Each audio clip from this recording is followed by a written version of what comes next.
मैंने सुना था कि एक टाइकून ने अपनी हवेली के असली वारिस को चुनने के लिए कपिड का तीर चलाकर एक अजीब टेस्ट रखा था। पहली लड़की बाहर हो गई।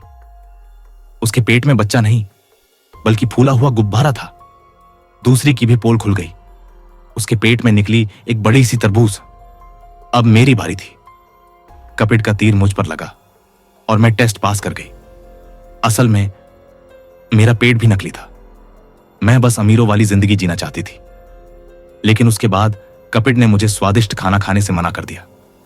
बस एक अजीब सा न्यूट्रिशन सप्लीमेंट दिया और मजबूर किया खतरनाक प्रेगनेंसी ट्रेनिंग करने के लिए, जहां मुझे आसमान में उड़ना पड़ा। एक दिन उड़ते हुए मेरे पेट में छुपी शीशे की गोली नीचे गिर पड़ी। अब मैं पकड़ी गई थी। यह एक बड़ा हादसा था। कपिड ने मेरा राज जान लिया। पर हैरानी की बात यह थी कि उसने मुझे बेनकाब नहीं किया, बल्कि उसने मुझे सच में गर्भवती कर दिया। मैं सोच भी नहीं सकती थी कि प्रेग्नेंट होना इतना आसान होगा। लेकिन उसी रात मुझे टाइकून के बारे में एक डरावना सच पता चला। मैं डर गई और भागने की तैयारी करने लगी। लेकिन फिर मुझे कपिड याद आया, जो हमेशा मेरे साथ रहा था। मैं उसे साथ ले जाने लगी, पर वो मुझे एक गुप्त कमरे में ले गया। अचानक पीछे से टाइकून ने मुझ पर वार किया और मैं बेहोश हो गई। जब होश आया तो देखा कपिड ही इस सब का मास्टरमाइंड था, और वो कोई और नहीं, टाइकून का खुद का बाप निकला।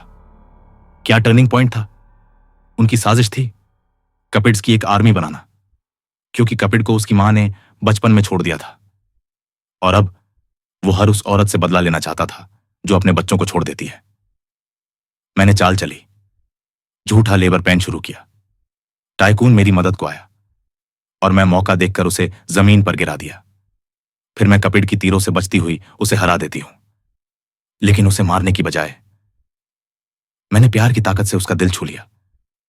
आखिर में कपिड मेरे साथ रहने लगा और उस गुप्त कमरे में मौजूद बच्चों की देखभाल करने लगा। फिर उसने जादू से उन बच्चों को उन सभी औरतों की कोख में पहुंचा दिया जो सच्चे दिल से मां बनना चाहती थीं।